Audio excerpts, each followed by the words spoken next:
Hello, ladies and gentlemen. My name is Paddy, and welcome back for another edition of Mid-Atlantic Wrestling. Tonight, we begin our number one contenders process, as it was called last month by Bossman Brayfield. We are going to have an 8-man tournament.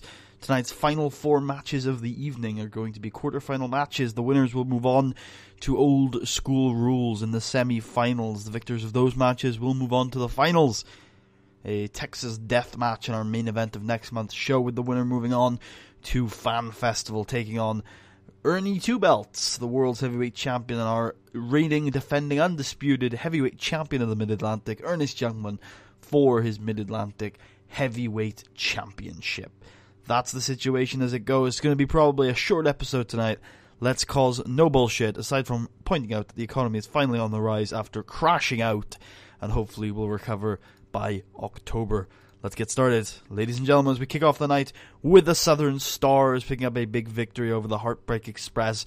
Traditional Southern tag team action here as the Heartbreak Express try to isolate Tennessee William, trying to cut off the ring, quick tags, keeping themselves fresh, using every advantage they can get their hands on.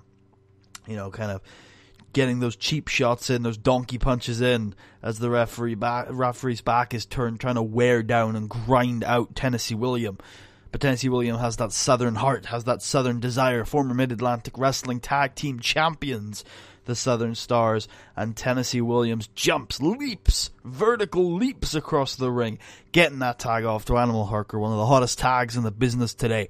Animal Harker wrecking house, the wrecking ball of the Southern Stars, a bull in a china shop, beating up both members of the Heartbreak Express, Ralph Leota and Johnny Needham, taking them both out, pillar to post, battering the Southern Stars, and the hottest tag in the business today, Animal Harker, with his Texas meat grinder, picks up the victory as the Southern Stars try to recover momentum in this glory-filled tag division at the moment.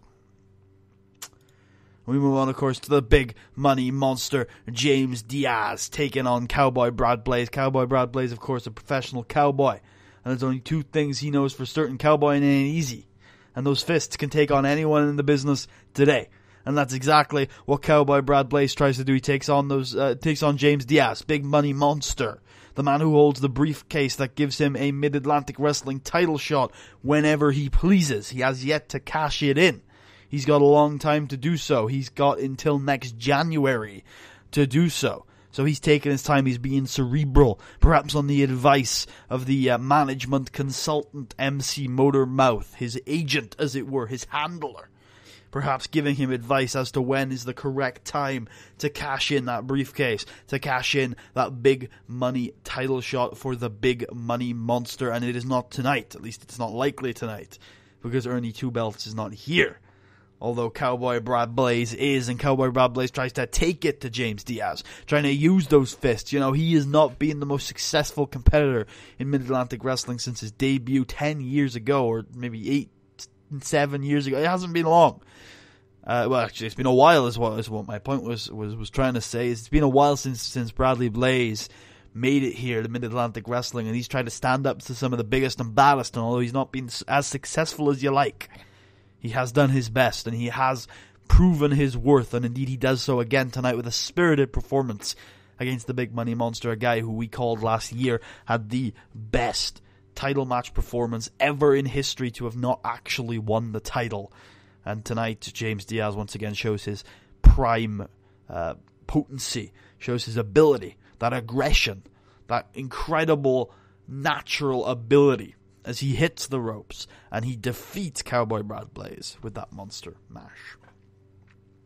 We also have a good match between Jack Wood, one of the slickest, most realistic, gritty, technical wrestlers we've ever seen here in Mid-Atlantic Wrestling. He had a good spirited performance in the Ripcord Invitational back in January against Gary Walker, a man who started this business as an announcer, had to claw his way into the wrestling business, scratch every opportunity he could get his hands on. He had to fight for it, fight beyond anything he's ever had to fight for before, and that's exactly what he did, inspired by the shortcut taking methods of guys like Logan Wolfsbane. He wanted to prove that things can be done the right way, and indeed this match is a perfect example of things being done the right way. As Jack Wood and Gary Walker, they have great chemistry. Slick, technical wrestling. Gary Walker showing that basic technical grappling that everyone here in Mid-Atlantic Wrestling tends to show. The George Wolf style of technician is Gary Walker, because of course he's trained in the Mid-Atlantic Dojo, that traditional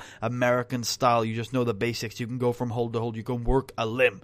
Jack Wood is an expert in that style. Jack Wood is so realistic, so slick, so smooth, as he just painfully wrenches back on Gary Walker's leg, working down that leg. Really looks like it's a painful match for Gary Walker, and although Gary Walker puts in a spirited performance tonight, a very admirable performance from the underdog Gary Walker, it is Jack Wood who picks up the victory back in Mid-Atlantic Wrestling for the first time since the Ripcord Invitational, and picking up a big amount of momentum tonight, taking on the spirited, hot-blooded Gary Walker. Big victory for Jack Wood as he continues his rise in the professional wrestling world.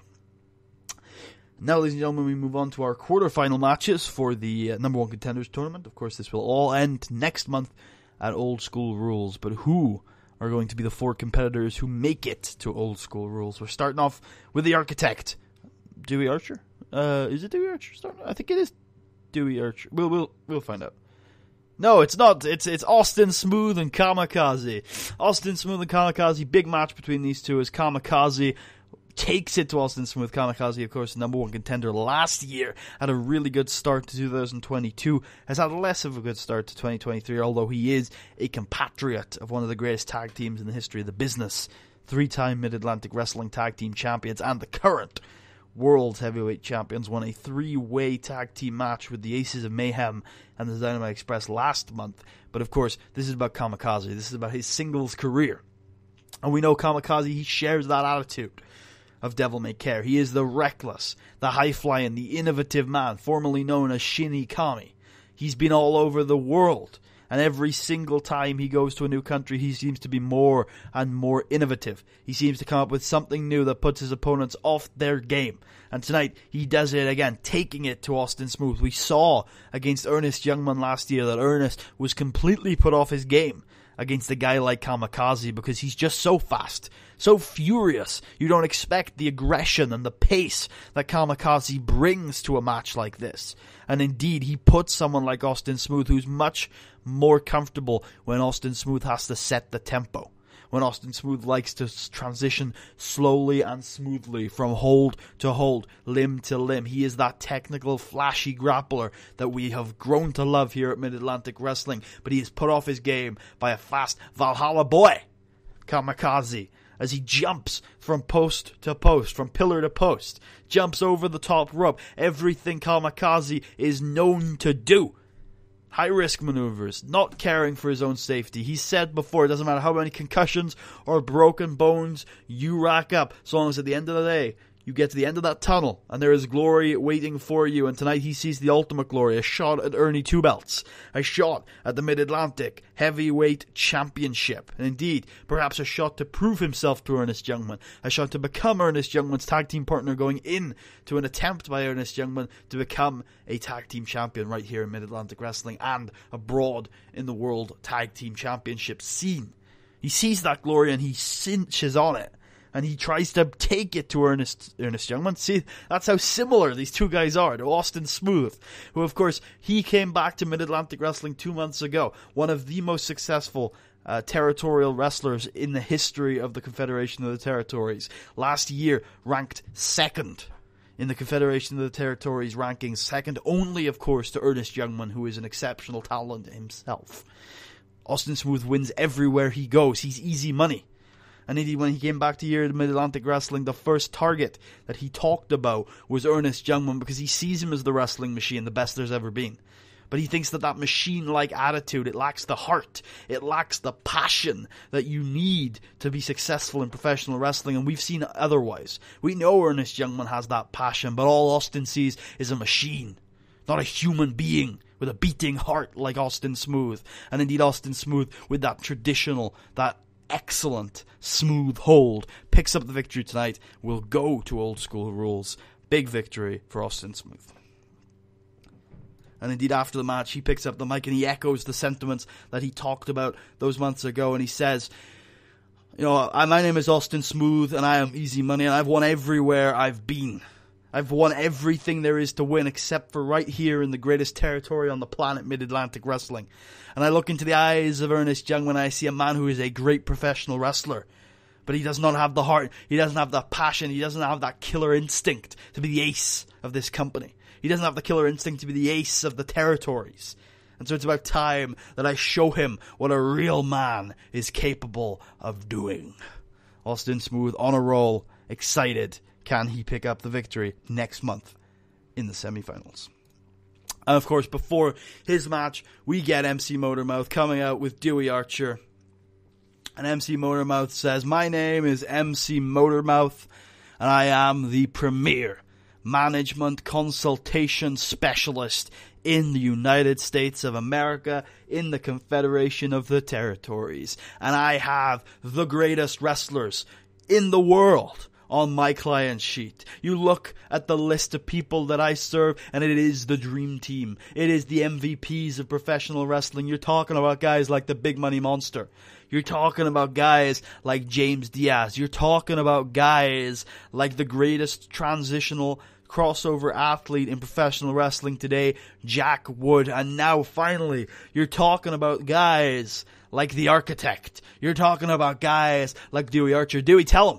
Tell him where you've been. Tell him what you've done." And Dewie Archer snatches the mic and says, "Ladies and gentlemen, I have been up and down this country. I have been to Japan. I have been to Canada. I have been to Mexico. I've been to Puerto Rico. I've been everywhere this month. I've been everywhere the last month. I have traveled the territories just like Ernest Youngman said I should. And I gotta tell you, it has been one of the most invigorating experiences of my career. I keep talking about being the uncrowned number one contender. I keep talking about being the uncrowned champion. I gotta say, when you go to somewhere new, when you're that fresh babe, that green meat that people see. Green meat, that sounds disgusting. When you're that fresh meat, that green professional wrestler first in the locker room, people look at you as an easy win, and you've got to climb your way up in these new territories. And I gotta tell you, it has been exciting. People look at me and think that I'm a easy win in their column, an easy progression path, a squash perhaps you'd call it. But no, I've got upset after upset, whether it in Puerto Rico or California. I have moved up the ladder and I have had title matches from coast to shining coast, baby. And I've said I'm the uncrowned champion, but it's about time that I proved it. And that's what I'm going to do tonight. I'm going to beat my opponent tonight, who I have forgotten the name of. Who's he facing tonight? I think he's facing... Nope, don't remember who he's facing. I'm going to beat my opponent tonight, and I will go to Old School Rules, and I will win the number one contenders tournament. Of course, Dewie Archer is facing Papa Dan, who's... I don't know why Papa Dan's in this tournament. This was interesting. But Papa Dan brings it to Dewie Archer. Of course, Papa Dan, the one thing he's got is fire. One thing he's got is heart. He had to endure the fiery depths of being kicked out of Team Progress all that time ago. But he's stuck with his best friend in the wrestling world, with George Wolf, who is in action later tonight against Davis Wayne Newton. He's stuck in the wrestling world. And he keeps fighting, and he keeps clawing. And tonight is a big opportunity for Papa Dan, because there's a chance to get a shot at the Mid-Atlantic Heavyweight Championship. But he is defeated by the Architect, by Dewie. Oh, jeez. 13 straight minutes of talking really gets to your throat. By Dewie Archer, who is one of the slickest technical wrestlers in the business today, trained by Sam Keith, the legendary Sam Keith, and says that he's improved on the teachings that Sam Keith gave to him. MC Motormouth claims that he's one of the greatest in the business today, promoting a huge tour across the territories, which for all intents and purposes has been successful thus far. Big victories for the Architect across the country, and indeed he returns here to Mid-Atlantic Wrestling. He's in the semi-finals. He is in the semi-finals of the number one contenders tournament. But who will be joining him there? We have two more matches left tonight. George Wolf, Davis Wayne Newton. And in our main event of the evening, it's a rematch that we've seen a couple times. Most notably, during the Battle of the Mid-Atlantic a few years ago. This was the finals. And we're having a rematch tonight in the main event. Froshore, Scythe. The Demon Scythe. And Froshore, who has lost everything. Chance to gain something back out of professional wrestling tonight in our main event against Scythe. But before that, we have George Wolf and Davis Wayne Newton. Big matchup. The man who has all principles and the man who has none. And a good match, of course. George Wolf, that traditional technical wrestling, the knight that he is, fighting against the injustices of professional wrestling. But of course, he's a big lad. He's a former world's heavyweight champion, former leader of Team Progress. And indeed, tonight he tries to lock in those signature technical wrestling maneuvers. Slickly moving from hold to hold, working down Davis Wayne Newton. But Davis Wayne Newton, beyond being a quick technical wrestler, because he is fast and he can counter George Wolf hold for hold, and he can turn up the tempo, something George Wolf, a big lad. He's 260, 270, works really hard. First guy in the gym, last to leave, naturally gifted. He's big, he's bulky, he's not fast. And that's something that Davis Wayne Newton knows and capitalizes on and puts the tempo up to that high octane, that adrenaline rush that we're used to seeing from him. But beyond all of that, he's got no scruples. He's got no morals. It's all gone. He used to have the ability to empathize. He used to have the ability to care.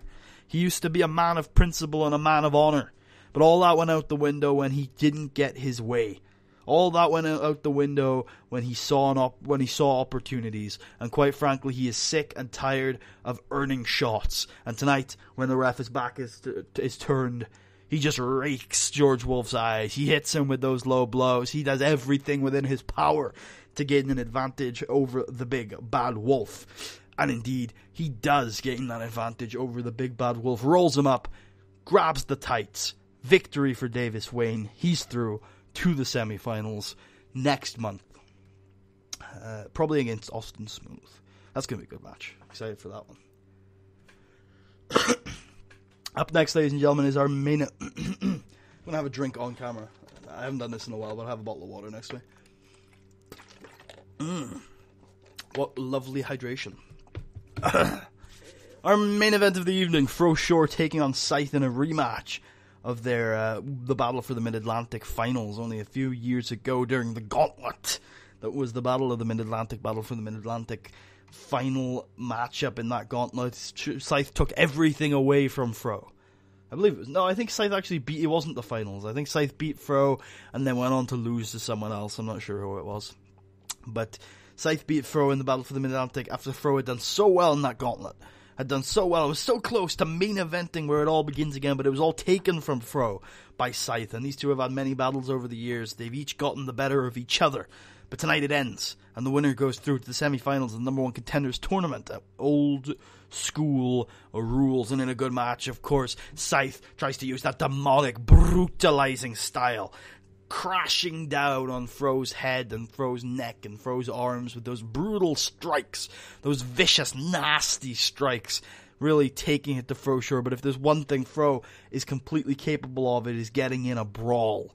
And indeed, he brings that coastal zone Californian style, that brawling, that heart, that passion. You can't keep Fro Shore down. We've said it before with Scythe, that when someone throws a punch at him, he loves the pain.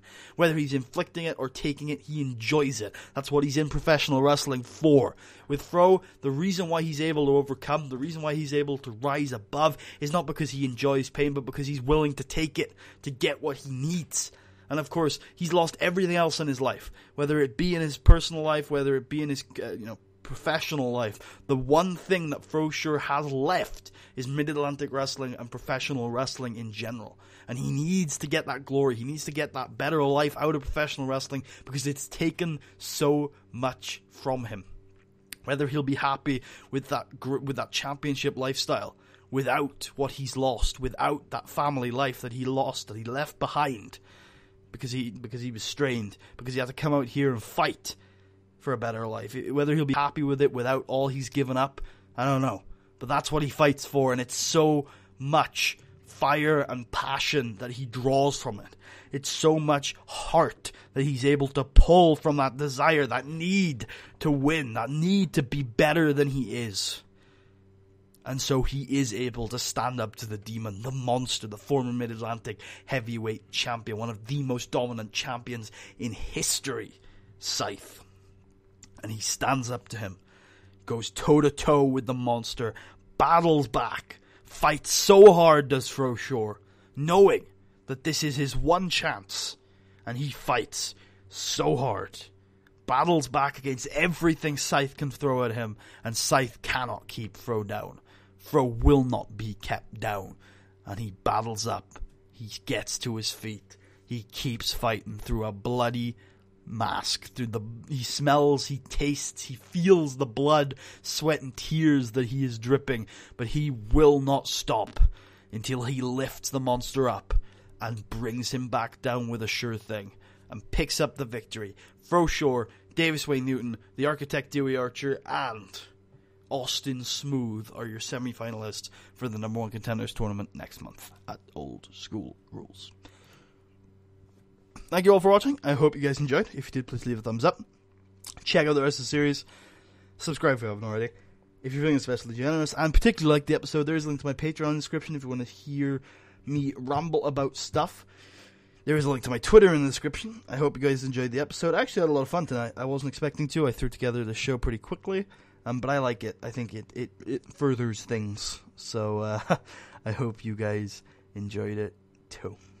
I'll see you guys next time for Old School Rules.